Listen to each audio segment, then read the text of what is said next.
Bonjour, bienvenue. Et donc le texte qui m'a touché, un des textes, c'est Jean 5, le paralytique de la piscine de Bethesda qui est là le long de la piscine, qui n'arrive pas à y entrer, il est là depuis 38 ans. Et donc en verset 6, Jésus passe, il le voit étendu par terre, et il a appris qu'il était malade depuis longtemps déjà. C'est déjà intéressant. D'abord Jésus observe et voit ce qui se passe, il n'est pas indifférent. Et parfois, je me pose la question, combien de fois, parfois, je vois des gens qui sont plus ou moins à terre, ne fût-ce que psychologiquement à côté de moi, et que je dois reconnaître que je ne les vois pas toujours, et que surtout que je ne m'arrête pas et ne me renseigne pas, puisque Jésus a appris qu'il était malade depuis longtemps déjà. Et il lui demande, veux-tu être guéri? Et alors là, on pourrait croire, bah oui, c'est l'occasion, il va sauter dessus. Et au mieux de sauter dessus, eh bien, il répondit, maître, je n'ai personne, en fait, il se plaint. Au verset 7, je n'ai personne pour me plonger, quand j'essaie d'y aller, un autre descend avant moi, donc en fait il est dans la victimisation.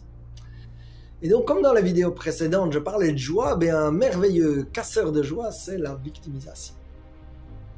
Il faut quand même dire la bonne nouvelle, c'est qu'au verset 8 Jésus dit lève-toi, prends ton grabat et marche, et qu'il est quand même guéri, et que donc même si nous sommes dans la victimisation, Jésus est au-dessus de ça, il nous aime et il est vivant et il veut nous aider à dépasser la victimisation. Et ça me fait penser à ça parce que là j'écoutais il n'y a pas très longtemps quelqu'un qui se plaignait en fait et qui était complètement découragé. Oui, j'arrive pas, j'arrive à rien. Et puis en fait en parlant avec la personne, en fait je me suis rendu compte qu'elle arrivait à certaines choses. Peut-être pas à tout ce qu'elle voulait, mais elle arrivait quand même à certaines choses. Et donc je lui ai suggéré déjà de fêter certaines victoires partielles. Ça, c'est déjà des raisons de louange quand on a des victoires partielles, des victoires intermédiaires. Et là, c'est l'autre texte qui m'a touché dans le psaume 108. « Ô Dieu, me voici plein de résolutions, je veux chanter et te célébrer de tout mon cœur. Je veux te louer parmi les peuples et te célébrer par mes chants devant les nations. » Et là, c'est vraiment la solution pour avoir la joie. Alors là, quelques perles de ma psy par rapport à la victimisation d'ailleurs, qui disent si vous êtes dans la victimisation, vous allez d'office trouver votre persécuteur. Comme trouver mon persécuteur, ça ne m'intéresse pas tellement, le mieux est de passer dans la louange.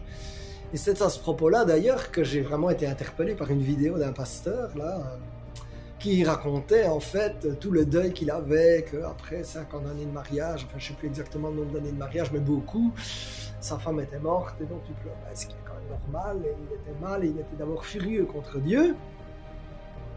Et puis à un moment, il a vraiment changé de mentalité par la grâce de Dieu, parce que Jésus est vivant, il peut nous faire changer des choses qu'on n'arrive pas nous-mêmes, parce que là c'est clairement de la grâce, quoi.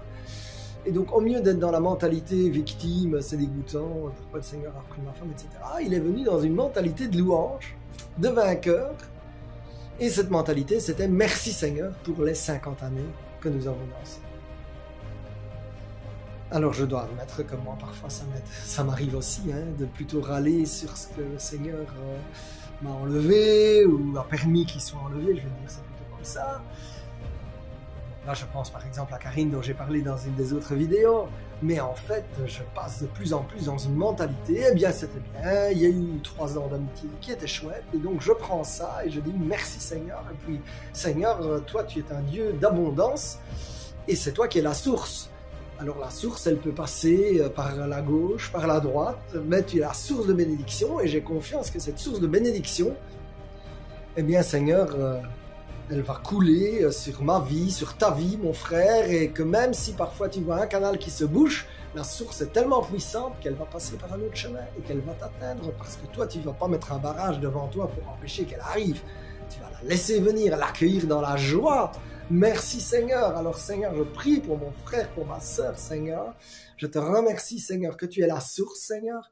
Je prie que tout esprit de victimisation quitte au nom de Jésus, qui quitte au nom de Jésus, qui va au pied de la croix de Jésus, qui quitte mon frère, ma sœur. Et merci Seigneur qu'à la place tu donnes un esprit de louange, Seigneur. Et que cet esprit de louange amène mon frère plus loin, plus loin, plus loin, et qu'il permette à la source de couler avec abondance. Amen, amen, amen. Sois béni.